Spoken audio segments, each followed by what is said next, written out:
When life throws you a curveball, how are you going to handle adversity?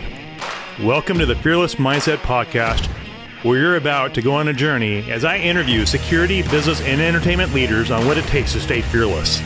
I'm your host, Mark Ledlow, and enjoy today's episode. Yeah, I think it takes a certain breed to do what these dogs are doing, right? It takes a certain personality. Yeah, a certain temperament, for sure. Certain temperament, certain drive, certain hardness, the stoicism. Just an animal that can take corrections, keep going, and push the envelope.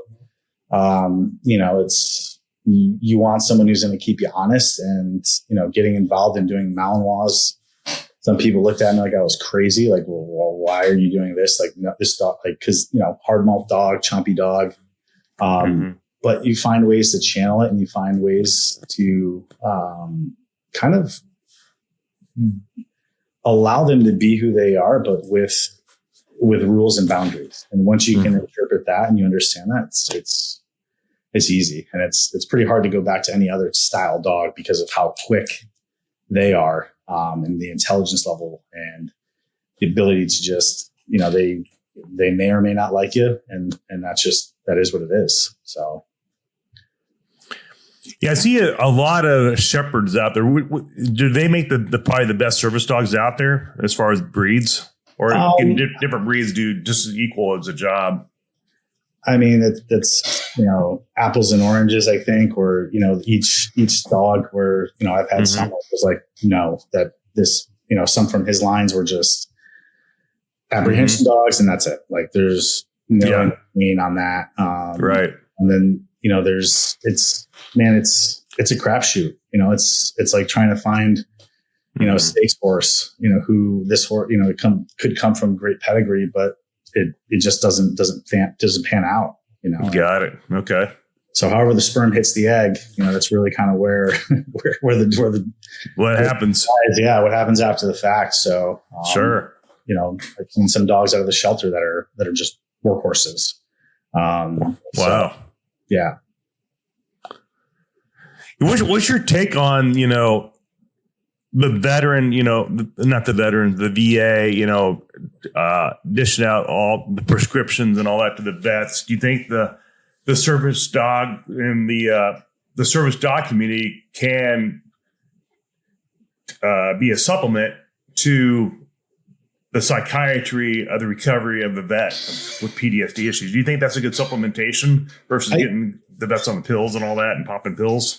Yeah, I mean, obviously, without a biased opinion on it, I do, just because of the fact that it's not just, what that dog is doing for someone with PTSD, but it's also, hey, looking at the individual who may have a TBI, how do you, begin working the brain in different facets, or being able to see different things in the training and in the experience that you're going to be gaining with the animal, and how it benefits you, in other ways that combat CBT or cognitive behavioral theory.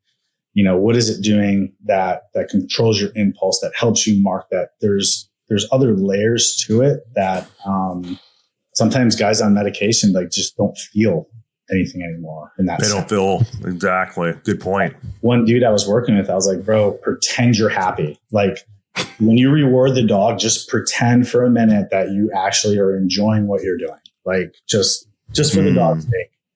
Like, give me a little bit more theatrics. Give me something more. Show me a little bit, spirit in what you're doing, and then you could see the change in the dog, like his ability to want to work. And it's like, oh my God, that was different. Let me go explore that. Let me try to do that again. And then it's just like, then you start seeing the person, rubber meeting the road with that individual to try things in a different way as well.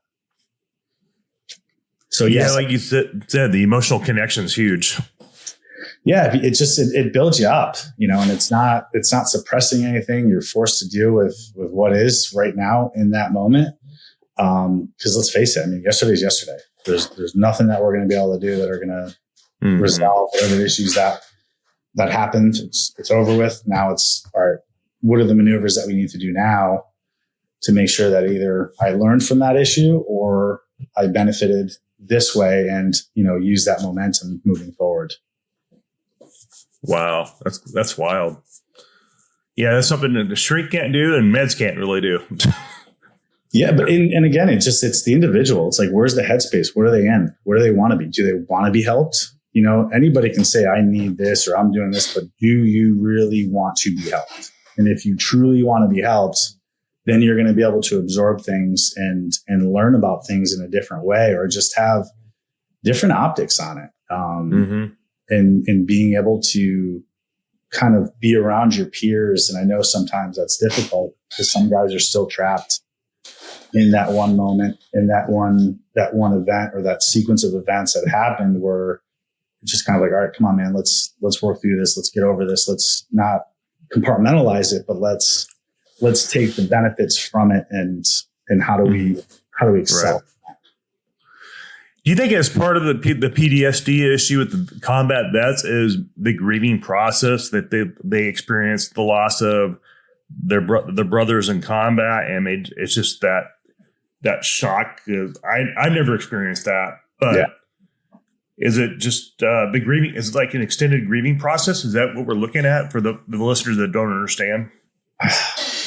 I mean, it's so difficult to kind of pinpoint. You're looking at guys and girls, men and women who are between the ages of 18 and 25.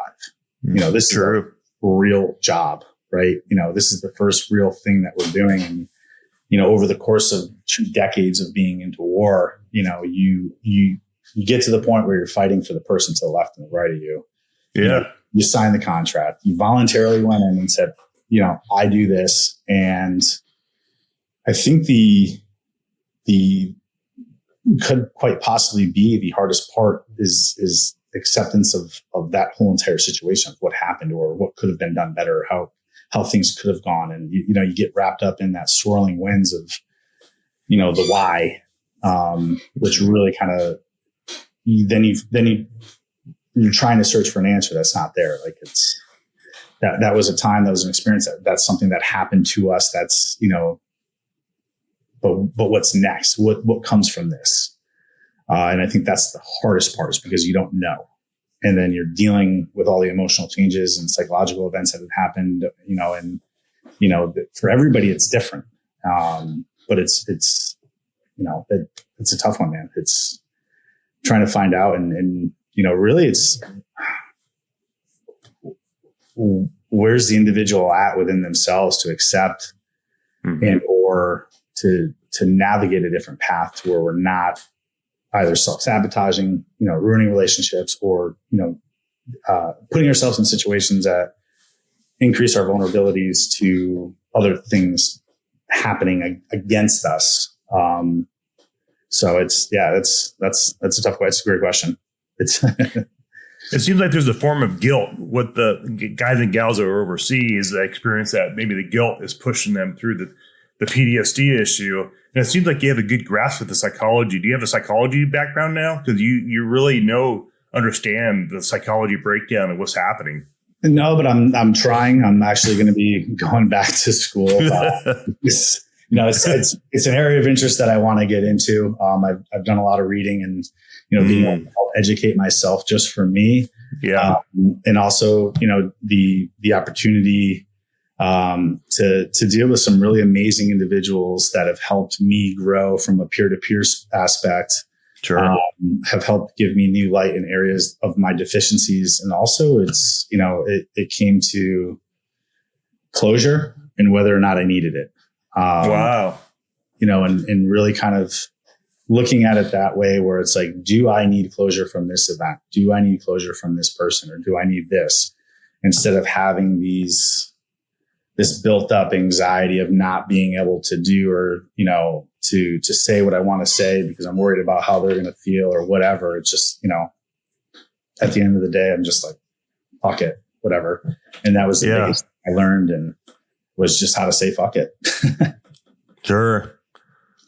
But yeah, you seem to have I'm impressed. I'm like, listening to you, I think you'd have like at least an MBA in psychology or something, just the way you break things down with what the vets are going through and the connection with the dogs.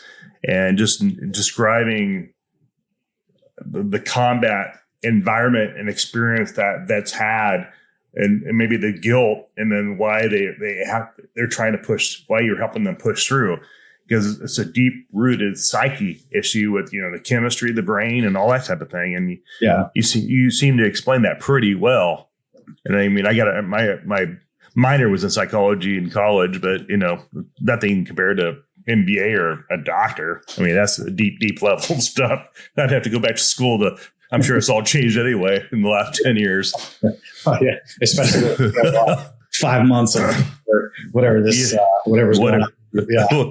Whatever's going on out there. Yeah. And I'm not an expert by any means or a doctor, but here's a question. I mean, the audience is probably wondering, how many veterans did we have overseas for the 20 years in that 20-year campaign? And the middle, was it like millions? Probably I'd say millions. It was 6.5 million. I think were deployed over that time, over 20 years. Wow. In and around that number. 6.5 million. I think right around that. That's a lot of people. Because honestly, I've been, and what we've been looking for and how we've been trying to, mine for this information is what were the figures for actual combat veterans, and really kind of figuring out, all right, well, over 20 years, this is what we came to. So we're looking at, possibly, 10% ish around that number. Would I be, combat vets, and then looking at who's getting service, who's not getting service, and how do we find people that are just avoiding the VA, or just like, someone else needs it more than I do. Those are the guys and girls and women that need, or at least should be introduced to something for themselves. Because if they're still kind of going through all this stuff internally, there's organizations and really good organizations out there that are helping in similar fashions of what we're doing, but with different events and different experiences for them to just unplug, cut loose, be free. So, I just recommend everybody to do due diligence, do your research, see who's doing what, ask people around, what do you know about them? And just try something different, try something new, be an explorer for yourself and be selfish for once and owning, hey, this is something that I'm interested in, or I have had interested in that I'm no longer, or I haven't done in a while. Let me go check it out with this group, with other people in similar places that can possibly help me grow, or I can hear something where the light bulb goes off and, hey, that's my new dedication. Mm-hmm. Yeah. You have to be able to want to push yourself and, like you said, experience and see what works. It doesn't work. Each personality is different. We're all wired differently. Our DNA is differently. Yeah. And one thing may work for another vet, may not work for you, like you said. 100%. And 100%. Maybe some guys do better, getting in groups and talking about their issues. And some guys are just introverts and they don't want to, they become antisocial, and they want to go sit at home and watch videos and just hang out at home. They're introverted. Yeah. And some personalities are extroverted. And so that takes a different type of healing, right? Mm-hmm. And what one we call it medicine or whatever is working for one vet, not going to necessarily work for another vet. It's just, we're all wired differently. 100%. It just can't be the same duct tape for every problem. It just doesn't work that way. Yeah. It's not a one shoe fits all. And, that was the area that we wanted to kind of see and try to fill, where, we understand it's not a one shoe fits all approach. Mm-hmm. How do you break away from the institution to create another institution that involves a little bit more in-depth, personalized, development of a protocol for you specifically? Mm-hmm. How do you bring that out with somebody who can, instill trust into you and okay, let me see this. Let me try take little microbites and if they see success from there, just keep building on that. Right. Now, you don't have any full-time work that pays your bills. This is pretty much what you do, right? No, I mean, I train dogs on the side. I do some consulting here and there. What type of consulting do you? Security stuff? Yeah, security stuff, and that's about security. Yeah. Are you a higher bodyguard too, executive protection agent, or what type of level of security do you do? So EP work. I did some work with a concert company or brand that had some international business, and I would just travel around the world with them, helping them, route plans, emergency action plans, dealing with some of the higher profile protectees, and that was really it. To me, it was just a, per diem rate, and make sure the principal's good, gets to and from where they're going and unscathed. And that's a success. I heard the business is really blowing up in South Florida. It's gone crazy. Yeah. It's getting pretty big. Especially the training aspect too, especially the training. The firearms training and things of that nature. One of my partners is with Gladius International, and a couple other ones, Jupiter Shoot Sport. And, the Gladius International is more heavily involved with the EP side and also training. So, being able to work alongside some high speed dudes that really add performance and a training value to training with firearms and just movements. And, it's not like going to the range and just, having the Gestapo RSO, just, what are you doing? Don't touch the line, back off the line, hand off the gun. Like, dude, chill out, man. Like, you're giving me anxiety. You're making me nervous.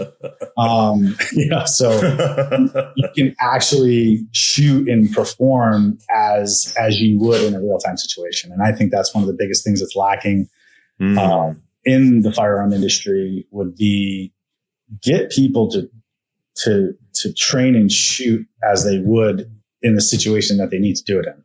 So whatever reason they're carrying it for, be proficient, get to the gun, figure out ways to get the gun up, get it go. And, from there, worry about anything else. Like, obviously your life's on the line. You need to get to the gun for that reason. So, right. Practice that, not just standing there shooting rounds okay, great.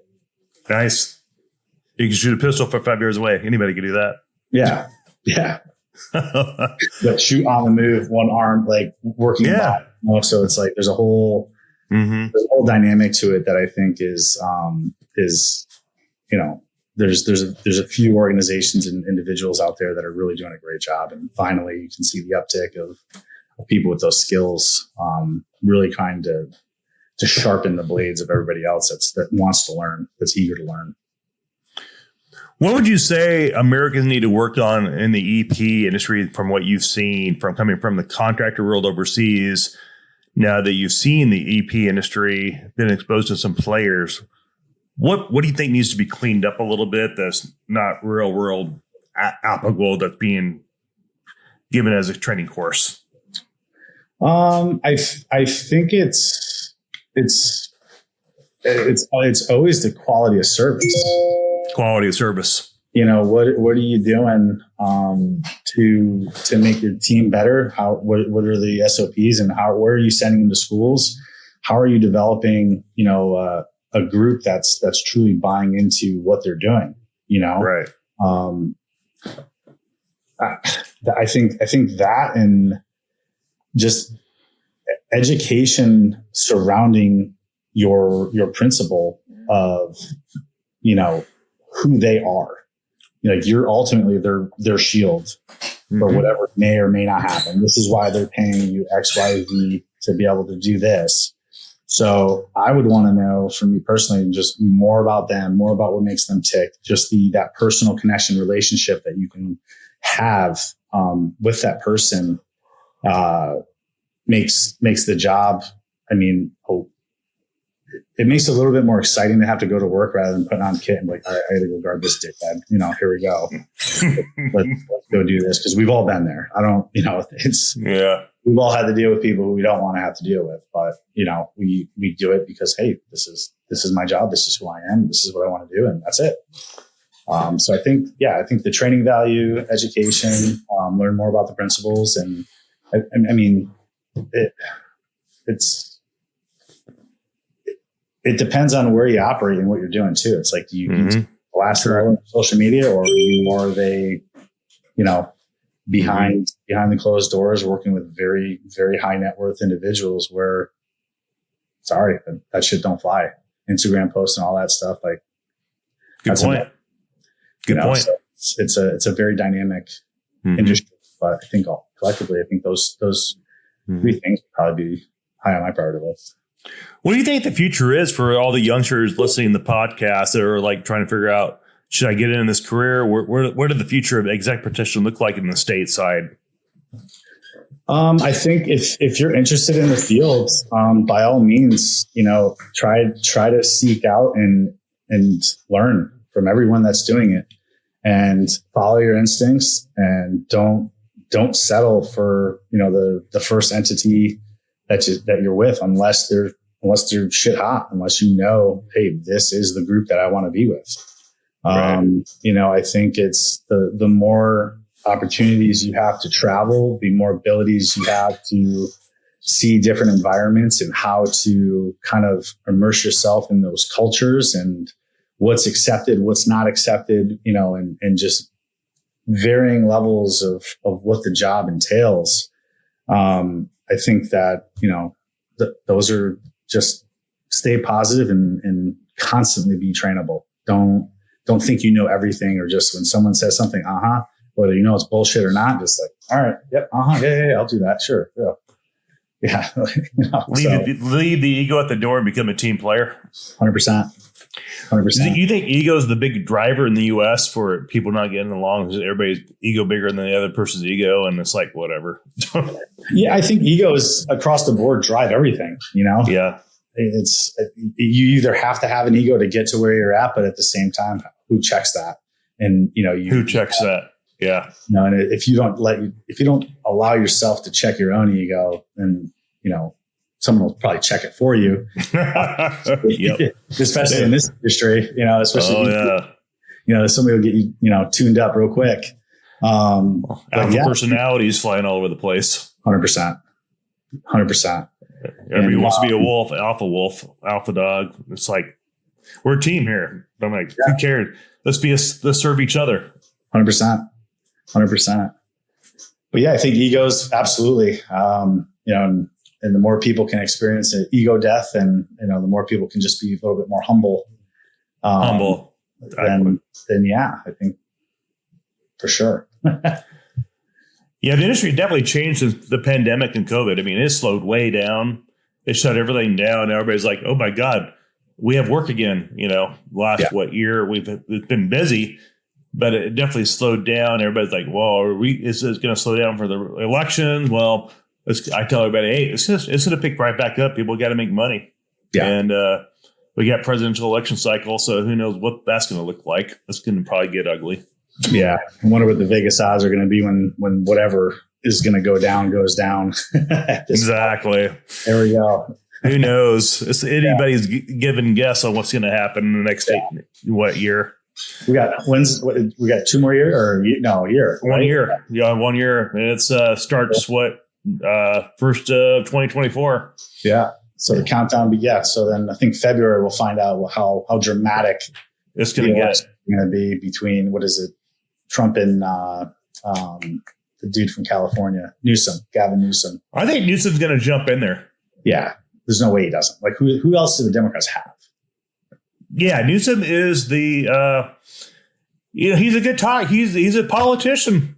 Yeah. I'll give him that. Yeah. Love him or hate him, he got recalled, and guess what? They put him right back in office. So what does that tell you? He's got a good engine behind him. But love him or hate him, he's sharp. Yeah, he's not stupid. He's a career politician. Yeah, exactly. But yeah, it's gonna get dicey. Yeah. But that'll be probably a driver for the exec protection industry, I'm sure, and it's gonna blow up even more. And I'm enjoying the slow time in July, because usually July is the slowest month of the year for this industry. All the executives are out on vacation with their kids, and everybody's just kind of checked out. So yeah, great time to go hang out with your dog or go get a service dog and reach out to Anthony. Hey, hook me up. Now, do you just get big donors for your organization, right? Is that kind of how it works? Yeah, for right. That's solely where a lot of our funding comes from, the large scale donors. Until we're able to navigate the market for grants, that's kind of where we're at now. Is getting ready to bring that on board just so that we can get a facility and start doing everything that's outside of a facility, not so much a residential location, and then kind of keep everything in an all-inclusive environment so that we're just to the T's with everything that we need on hand. Now, do you guys do like charity fundraisers and stuff, like dinner parties and galas and stuff? Do you guys do that for raising capital? We do. We just recently had to pull an event out in San Diego, and we're actually trying to fight to get the down payment back for the installment. So, but we do have some events that are popping up. We have an event, Battle of the Bartenders on August 24th. At the Stormhouse Brewing Company in North Palm Beach. We have another event that's happening September 9th. It's our annual Gunslinger Shootout, which is a sporting clay event. Cool. For everybody, to include some sponsorships. And then we are actually going to be planning a shooting experience at Camp Frank, which is owned by Gladius International. And that is more of a operator experience where we'll have operators from different branches being able to perform different things. So we're going to do TAC med, shooting, survival skills, and tactical communications. So being able to bring in different groups, and that's more of like hey, we're going to camp out with these guys and just really show them what that day-to-day is. Being in service, and just having them compete against one another. So that's happening, for a weekend of the 15th, 16th, and 17th of September. And then October, I am in New York for a speaking engagement with Mayor of New York. Oh, cool. So that'll be pretty cool. A buddy of mine, John Hamilton, he's going to be up there with me. And we'll be up there for a few days helping out another organization, Operation Warrior Shield. So it's a pretty busy schedule. Wow. Yeah. You're getting yourself out there. Trying to get on podcasts. Do you get requests for a lot of podcasts per year, or you hit and miss? It's hit and miss. I'm always, very, I don't want to say hesitant, but I'm just, more reserved and, but getting the message out there, being able to showcase who I am as a person and what we're doing, and what we're trying to accomplish. I see the needs for it because for me, it's very like, oh man, Harry, I just gotta go talk. It's a little nerve wracking being on video and all that, and telling your story and what you're doing.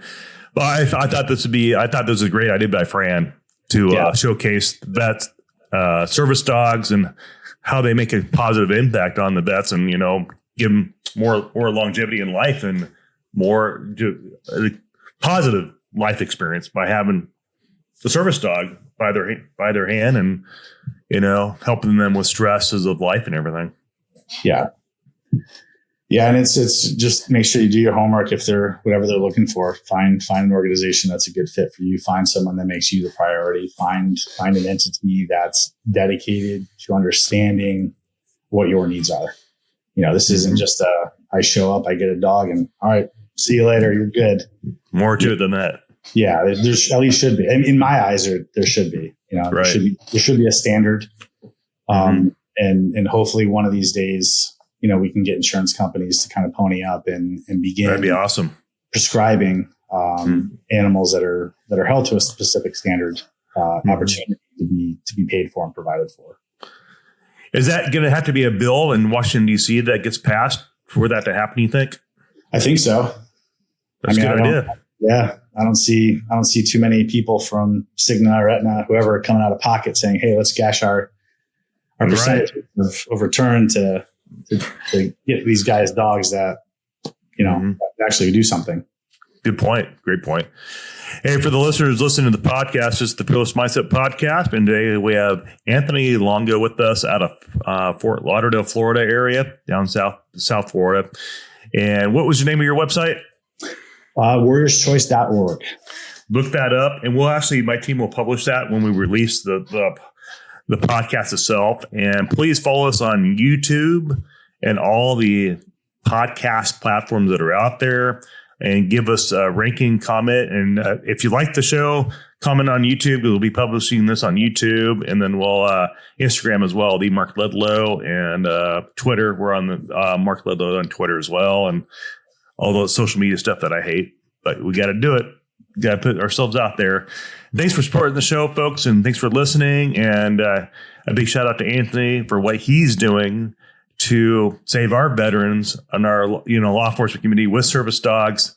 And, he said, like he said in the podcast, he doesn't take a salary. He's been in this for 7 years, and he does this for the passion of how it helped him in his journey, getting a service dog and, with his stresses and stuff like that. So no one's perfect in this world, and we all need help. So if you're a vet listening to this, please reach out to Anthony. We need help. This show is to help you and inspire you. And thanks for tuning in, and we'll catch you on the next episode of The Fearless Mindset. Talk to you all soon. Semper Fi.